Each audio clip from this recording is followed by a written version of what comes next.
3 years ago, I put LVP in a rental property I own. Rigid core, decent brand, nice color. 6 months later, my tenant called me. The seams were splitting open in both bathrooms and the kitchen had gaps you could fit a dime into. I called the manufacturer. They blamed the installer. I called the installer. He blamed the product. Nobody wanted to own it. I ended up ripping the whole thing out, eating the cost, and starting over. That experience cost me time, money, and a lot of frustration. But it also sent me down a research rabbit hole that completely changed the way I look at this product. I started reading industry reports, digging into installation standards, comparing testing data, and talking to people who actually inspect failed floors for a living. What I found surprised me. So if you are thinking about spending thousands on luxury vinyl plank, this video is going to give you the full picture. The good, the bad, and exactly what to do about each problem. I am not here to tell you LVP is garbage. It is not. But I am going to tell you the things the flooring aisle at the big box store will never put on the label. Let us start with the word luxury. We have luxury cars, luxury hotels, luxury watches. In every other industry, that word means something. Better materials, superior performance. With vinyl plank, the word luxury was added purely for marketing. At its core, LVP is PVC plastic with a printed photograph of wood laminated on top. That is what you are buying. A $2 per square foot plank with a 6mm wear layer and an $8 plank with a 20mm commercial grade wear layer both get called luxury. The difference between those two is enormous. 5 years of life versus 15 or 20. But the marketing makes them sound the same. Real hardwood does not need a marketing term in front of it. It already is premium. You cannot rely on the word luxury to identify quality. You need to know exactly what to look for. This is the biggest misconception and the one that causes the most expensive disasters. Every LVP manufacturer markets their product as waterproof. Technically, the vinyl plank itself does not absorb water. Pour water on top, and it beads up. But LVP is installed using a click lock system. Those planks snap together, but they do not create a watertight seal.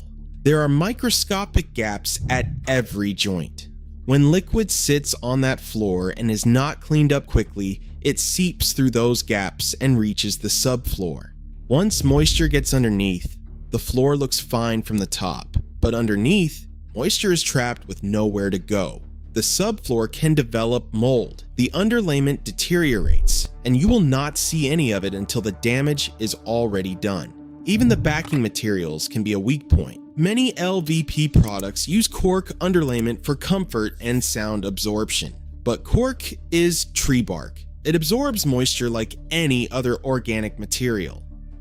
The solution: never use a wet mop on LVP. Use a slightly damp microfiber cloth. Never use a steam mop because the heat warps planks and forces moisture into the joints. Stick to pH neutral cleaners designed specifically for vinyl. Harsh chemicals will break down the finish and make your floor look faded within a year. And if you are installing in a bathroom or kitchen, look into seam sealers specifically designed for vinyl flooring. These products seal the click lock joints from the surface without damaging the wear layer or voiding your warranty. Always check your manufacturer's guidelines before applying anything. Bottom line, LVP is water resistant on the surface, not waterproof as a system. Big difference. This is where I see more disasters than anywhere else. LVP requires an extremely flat subfloor. The industry standard is 1/8 of an inch variation over a 10-foot span. Most older homes are nowhere near that flat. When your subfloor has high or low spots, the LVP bends over them. Every step flexes the plank slightly. That constant flexing stresses the click lock joints. Over time, those joints fail. Gaps appear, edges lift. Those clicking and crackling sounds people complain about, that is exactly what is happening. The planks are moving because they are bridging an uneven surface. This was the root cause of the failure in my rental. The installer did a fine job with the planks, but the concrete slab had low spots that were never addressed. Within months, the joints started separating in the high traffic areas. The solution is straightforward, but it takes work. Before you lay a single plank, check the subfloor with a long straight edge. Fill low spots with a self-leveling compound. Grind down high spots. On concrete, use a primer first so the leveler actually bonds. This can add $1.50 to $4 per square foot in prep costs on an older home. But skipping it is the number one reason LVP floors fail early. You are not saving money, you are guaranteeing a second installation. If you are hiring an installer, ask specifically what their subfloor preparation process is. If they say they will just lay the planks on top of whatever is there, find somebody else. The click lock mechanism is the heart of your floor and also its weakest link. Not all systems are engineered the same way. Some use a simple tongue and groove that just snaps in. Others use more advanced systems like Uniclick or Valange that create a much tighter mechanical bond. The long-term performance difference is night and day. When I reinstalled flooring in that rental, I chose a product with a Uniclick system and a rigid SPC core. 3 years later, not a single joint has moved. Same house, same subfloor, completely different result. LVP planks expand and contract with temperature changes. It is not as severe as wood, but it happens. A weak locking system cannot handle that movement. In climates with big temperature swings, this matters even more. Practical tip: bring 2 sample planks home and snap them together yourself. If they feel flimsy, if there is play in the joint, or if they will not click cleanly, that is a red flag. A good system clicks firmly with a satisfying snap. And if you see multiple reviews complaining about the same locking issue, run. I did not read the reviews until after my floor was installed. Do not make that mistake. This is what separates a 5-year floor from a 20-year floor. The wear layer is a clear protective coating on top of the printed design. It stands between your floor and everything life throws at it. At 6 mil, which is what you find on those 99-cent specials, you will see scratches within the first year. That is not a floor. That is a placeholder. 12 mil is standard residential grade, acceptable for light traffic areas. 20 mil is where real durability starts. If you actually live in your home, 20 mil should be your minimum. But not all wear layers are equal even at the same thickness. Some manufacturers use softer, lower density material that technically measures at 20 mil but scratches almost as easily as a cheaper product. Based on what we know from independent testing, there can be significant variation between products with identical wear layer thickness. A 20 mil from one brand can outperform a 28 mil from another because the material itself is harder. Look for products that mention high density or enhanced UV coating in their specs, and read the reviews. Real homeowners will tell you exactly how the wear layer held up after a couple years of actual use. When shopping for LVP, you will see 2 core types. SPC, stone plastic composite, has a denser rigid core made with limestone. It handles temperature changes better, is more dimensionally stable, and performs well in moisture-prone areas. If you are in a warmer climate or installing over concrete, SPC is the better choice. WPC, wood plastic composite, has a softer, thicker core using wood dust mixed with plastic. It is more comfortable underfoot and provides better sound absorption. It works well in bedrooms and living areas. For most applications, SPC is the safer bet, and regardless of core type, look for a plank at least 5 to 6 millimeters thick before the attached pad. That is where quality starts. A solid hardwood floor can be sanded and refinished 3 to 5 times over its lifespan. That is potentially 50 plus years from a single floor. Even engineered hardwood can typically be refinished once or twice. LVP offers no such option. A deep scratch or gouge means replacing that specific plank. And here is where people get stuck. Flooring styles get discontinued constantly. Colors shift between manufacturing batches. If you need a replacement plank 3 years from now and the product is discontinued, you could be replacing an entire room to get a consistent look. According to the 2022 NAR and NARI Remodeling Impact Report, refinishing hardwood floors returns 147% of the cost in added home value, the highest of any interior remodeling project.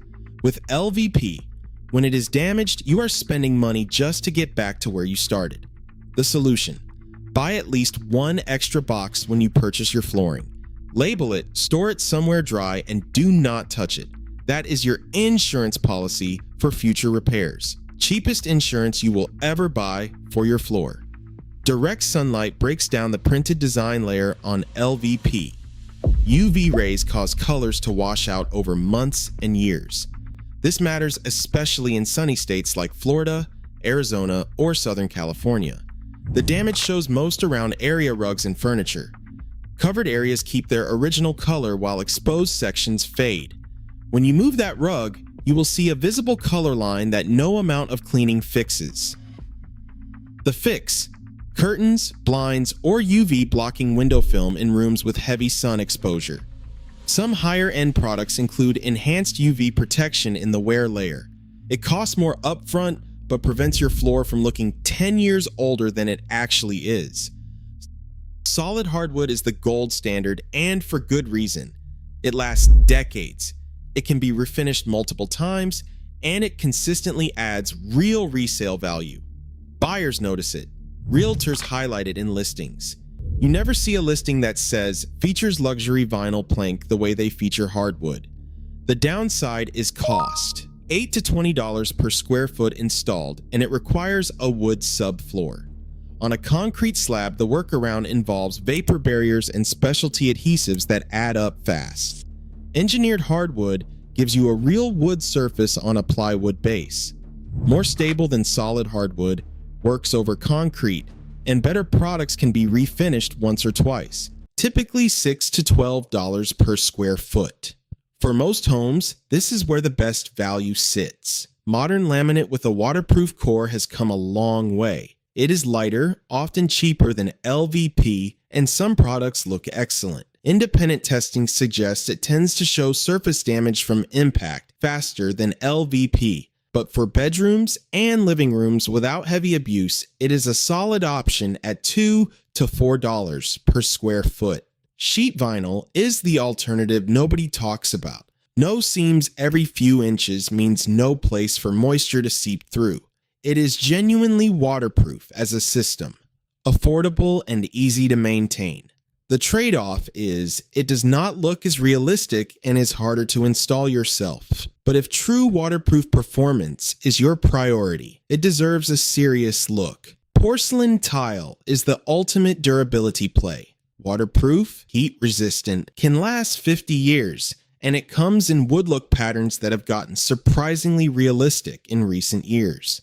The downside is cost, comfort, and installation complexity. It is cold underfoot, harder on your joints if you stand on it for long periods, and it requires proper underlayment. But in wet areas and warm climates on a concrete slab, tile is very hard to beat. Basements with moisture issues where hardwood simply will not work. Rental properties where you need durable, affordable flooring that is easy to replace between tenants. Budget situations where quality LVP is better than worn carpet or cheap laminate. But in the main living areas of a home where you plan to stay a decade or more, consider putting that budget toward engineered or solid hardwood. The upfront cost is higher, but the lifetime value is dramatically better. If you go with LVP, here is your minimum. SPC Core's 20 mil wear layer or above 5 to 6 millimeters total thickness before the pad. A quality click lock system.